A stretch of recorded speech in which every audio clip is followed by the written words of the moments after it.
খুলনা টাইগার্সের বিপক্ষে ব্যাটে বলে জ্বলে উঠেছে রিশাদ হোসেন। ফিল্ডিংয়েও মুন্সিয়ানা দেখিয়েছেন এই অলরাউন্ডার।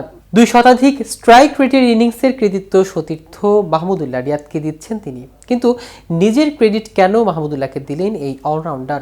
রিশাদের জ্বলে ওঠার পেছনে মূলত কোন ভূমিকা রেখেছে মাহমুদুল্লাহ, তা নিয়ে বিস্তারিত থাকছে প্রতিবেদনের বাকি অংশে। আগে ব্যাটিংয়ে নেমে 87 রানের মধ্যে 6 উইকেট হারায় বরিশাল। এরপর মাহমুদুল্লাহ এবং রিশাদের ব্যাটিংয়ে ঘুরে দাঁড়ায় দলটি। এই দুজন 28 বলে 47 রানের জুটি করেন। 45 বলে 50 রান করে মাহমুদুল্লাহ ফিরে গেলেও রিশাদ ছিলেন শেষ ওভার পর্যন্ত। 19.5 ওভারে যখন তিনি আউট হন, তখন তার নামের পাশে 19 বলে 39 রানের ঝকঝকে ইনিংস, যা সাজানো ছিল 5টি 4 ও 1টি ছক্কায়। তার এমন ইনিংসে 9 উইকেটে 167 রান তোলে বরিশাল। ম্যাচ শেষে নিজের ইনিংস নিয়ে রিশাদ বলেন, নিজের প্রতি ধৈর্য ও বিশ্বাস রেখেছিলাম, নিজের শক্তিমত্তার বাইরে যায়নি, চেষ্টা করেছি দলকে কিভাবে ব্যাটিংয়ে সাহায্য করা যায়।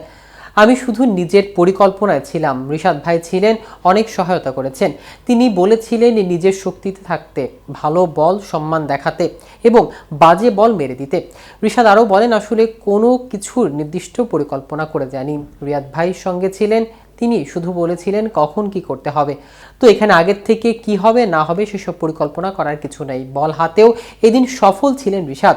17 রানের খরচায় অ্যালেক্স রসের গুরুত্বপূর্ণ উইকেটটি নিয়েছেন তিনি। এছাড়া দারুণ ফিল্ডিংয়ে ফিরিয়েছেন 2 বলে 2 রান করা মাহিদুল ইসলাম অঙ্কনকে। সেই সময় অঙ্কনকে না ফেরালে ম্যাচের ফলাফল পাল্টাতে পারত খুলনা। নিজের ফিল্ডিং নিয়ে রিশাদ বলেন, আসলে সীমানার ফিল্ডিং করলে এরকম সুযোগ কয়েকটা আসে, দৌড়ে ধরে ফেলতে পেরেছি, এজন্য অ্যাডজাস্ট করে মেরে দিয়েছি আর কি। এসবের জন্য ফিল্ডিং অনুশীলন একটু ভিন্ন কিছু হয়।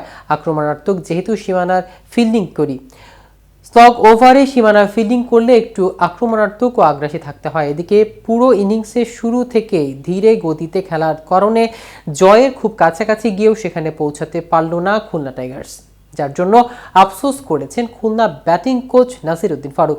গুরুত্বপূর্ণ সময় মাহিদুল ইসলাম অঙ্কন রান আউটটাও ভুগিয়েছে বলে মনে করেছেন তিনি। জাহানদাদ খানের শর্ট বল পুল করে 2 রানের ছোটেন অঙ্কন। ডিপ মিড উইকেট থেকে ডান দিকে অনেকটা দৌড়ে এক হাতে বল ধরে দৌড় না থামিয়ে করা থ্রো করে দেন রিশাদ হোসেন। তার মাপা থ্রো ঠিক স্ট্যাম্পের ওপর আসলে সেটি ধরে স্ট্যাম্প ভাঙেন মুশফিকুর রহিম। অঙ্কন তখন উইকেটের কাছাকাছি নেই, তাকে ফিরে যেতে হয় 2 রানে। এরপর 13 বলে 36 রান দরকার।